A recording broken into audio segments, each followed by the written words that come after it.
औरतों का तो बच्चे पैदा करना बहुत आम बात है। ये कहानी है एक आदमी की जो प्रेग्नेंट हो गया। सर्जे एक न्यूज रिपोर्टर है जो अपनी पत्नी डायना के साथ रशिया में रहता है। वो और उसकी पत्नी पिछले 2 साल से बच्चा कंसीव करने की कोशिश कर रहे हैं, लेकिन कोई फायदा नहीं हुआ। मूवी की शुरुआत में सर्गे एक थेरेपिस्ट को अपनी इसी परेशानी के बारे में बताता है। थेरेपिस्ट उससे उनकी सेक्स लाइफ के बारे में पूछती है। इस पर सर्गे गर्व से कहता है कि हाँ, हम तो रोज रात को करते हैं, लेकिन उसकी पत्नी प्रेग्नेंट नहीं हो पा रही। उन्होंने जगह भी बदल कर देखी कि क्या पता कृपा वहीं रुकी हो, लेकिन कोई फायदा नहीं हुआ। थेरेपिस्ट ने उसे बताया कि उसके ख्याल बहुत ही जल्द हकीकत में बदलने वाले हैं, इसलिए उसे अब सावधान रहना होगा। सर्गे उसके कहने का मतलब समझ नहीं पाया, लेकिन उसने कोई सवाल भी नहीं किया। काम पर जाते वक्त उसने अपने एक दोस्त को कॉल की जो कि पेशे से एक वकील है। उसका नाम है जोरा। जोरा लगातार अपने पिछले 8 केस हार चुका है और अब पैसों की तंगी से जूझ रहा है। उसकी 2 बेटियां हैं और अब वो और उसकी पत्नी एक बेटे के लिए कोशिश कर रहे हैं। उससे बात करने के बाद सर्गे अपने सेट पर पहुंच गया और अपनी साथी होस्ट के साथ शो शुरू किया। वहीं दूसरी ओर डायना एक आर्ट एग्जीबिशन में थी जहां उसकी खींची हुई तस्वीरें दिखाई जा रही थी। सर्गे हर बार की तरह लेट था। जब उसे फोन किया तो कहने लगा कि वो गाड़ी में बैठ चुका है और बस 5 मिनट में वहां पहुंच जाएगा। लेकिन जब वो बाहर पहुंचा तो उसने देखा कि पुलिस ने उसकी गाड़ी टो कर ली क्योंकि वो नो पार्किंग में खड़ी थी। वो जानता था कि उसकी पत्नी उसके झूठ को पकड़ ही लेगी, इसलिए आर्ट एग्जीबिशन छोड़कर जोरा के साथ एक बार में चला गया। बातों बातों में जोरा ने बताया कि उसकी पत्नी 1 महीने की प्रेग्नेंट है।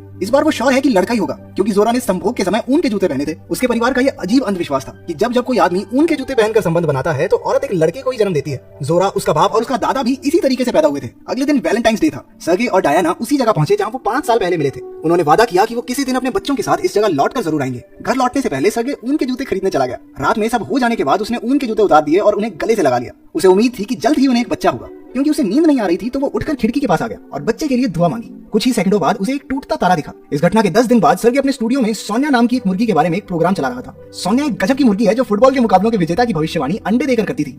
माना जाता है कि जितने अंडे वो देगी उतने ही गोल्स जीतने वाली टीम करेगी। ये खबर सुनाते वक्त सर्गे को अचानक उल्टी हो गई। उसने बाकी सबसे माफी मांगी और वापस काम पर लग गया। उसे अब तक अपनी इस हालत की वजह का कोई अंदाजा नहीं था। बाद में जब वो मार्केट से कुछ सामान खरीद रहा था तो उसकी नजर एक शेल्फ पर गई जहां तरह तरह के अचार रखे थे। उसे खट्टी चीजें बिल्कुल पसंद नहीं थी, लेकिन आज उसका मन कुछ यूं था कि वो अचार की पूरी बोतल ही खत्म कर दे। जब उसने जोरा को ये बात बताई तो वो उसका मजाक उड़ाने लगा कि भैया प्रेग्नेंट तो नहीं है। लेकिन सर्गे को वो टूटते तारे वाली घटना याद आई और उसने सोचा कि हो भी सकता है। रात को उसने अलमारी से डायना की प्रेगनेंसी किट निकाली और अपनी थ्योरी को टेस्ट करने का फैसला लिया। पहले उसने 2 लाइंस किट पर देखी और समझा कि इसका मतलब ये है कि वो प्रेग्नेंट नहीं है, लेकिन किट के पीछे इंस्ट्रक्शंस पढ़ने के बाद उसे पता चला कि 2 लाइंस का मतलब है कि वो प्रेग्नेंट है। वो 2-3 बार टेस्ट लेकर देखता है, लेकिन हर बार 2 लाइंस आ रही थी। ये ख्याल उसे इतना अजीब लगा कि थोड़ी देर बाद वो खुद ही किट को देखकर हंसने लगा। अगली सुबह जब उसने नाश्ते के साथ अचार लिया तो डायना ने उसका अजीब व्यवहार देखकर उससे पूछा कि माजरा क्या है। जब सर्गे ने उसे बताया कि वो बाप बनने वाला है तो डायना को लगा कि सर्गे ने उसे धोखा दिया है और कोई और औरत उसके बच्चे की मां बनने वाली है। लेकिन जब उसे पता चला कि असल में प्रेग्नेंट खुद उसका पति है तो वो और भी गुस्सा हो गई। उसे लगा कि या तो वो मजाक कर रहा है या फिर पूरा पागल हो चुका है। सर्गे चाहता है कि डायना उसके बाप बनने की बात से खुश हो, लेकिन इस बात को पचाने के लिए उसे थोड़ा वक्त तो लगेगा। शाम को सर्गे के माँ बाप और जोरा का परिवार डिनर के लिए उसके घर आए। सर्गे ने मौका देखकर सबको अपने प्रेग्नेंट होने की बात बता दी।